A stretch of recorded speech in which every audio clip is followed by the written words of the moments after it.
in 5, 4, 3, 2, 1.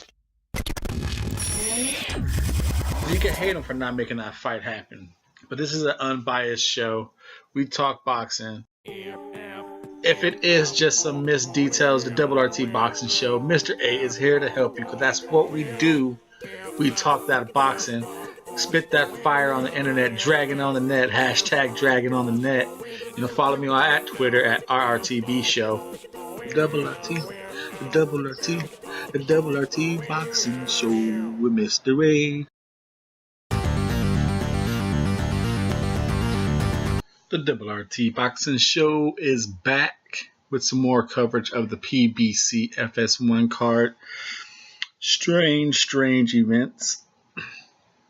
On the last segment of the last coverage of this card, you heard me say wow, this is going to be a very weird, very big difference in height for the heavyweight fight. Ding ding, and the guy just walks out the ring. Soon the bell rings. He just walks out and walks back to the dressing room. 1 second DQ victory for Ifa Hajaba over Curtis Harper. Curtis Harper said they're paying him peanuts. So that's kind of his way of boycotting and getting paid peanuts just to walk out of the ring. That's really going to give him another payday in the future, right? But anyway, this coverage is that of Willie the Mongoose Monroe Jr. taking on Javier Maciel. I was kind of looking forward to this fight because it was originally supposed to be a lean fight Mongoose. The Mongoose was sitting there eyeballing Charlo, saying he wants to fight him. Charlo's, man, I'd knock him out. I would knock him out. He better put on a good performance, because my fans will get angry if I fight this guy. And and it was your typical Willie Monroe performance. It was pity pat jabs, moving around the ring, herking and jerking. Nothing too outstanding. It was basically what we saw against Billy Joe Saunders, but just with a guy who took the fight in a week notice. So Willie Monroe looked good against a guy he was better than. It was nothing. He showed good jab, decent body attack, good hand speed. But I'm not going to get too excited about that, because when Willie Monroe steps up, he doesn't show that. What we saw tonight, he doesn't bring it to big matches. So, like I said, if you consider Willie Monroe like a B-, C+, then he must have been fighting like a D+ guy. You know what I mean? So he looked better. He was able to outshine this guy.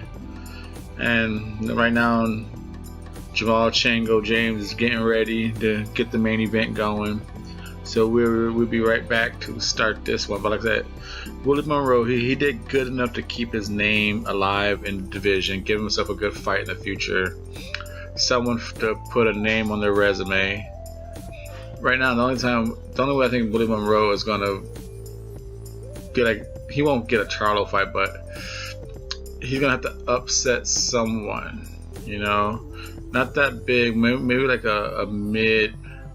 Like, who's a good middleweight that he might be able to like if he was to upset if he goes in there as the B side and upsets, like maybe like a David Lemieux, maybe a I know David Lemieux was fighting already, but someone of that caliber who I think who's in the middleweights right now. I can't even think of the mid brackets of middleweights.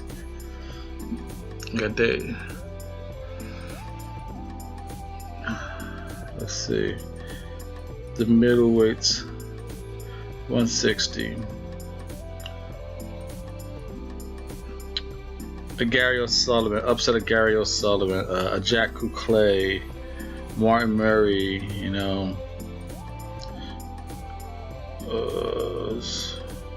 Sasuke, guy who fought Jacobs. Definitely, even a Jason Wellborn, maybe.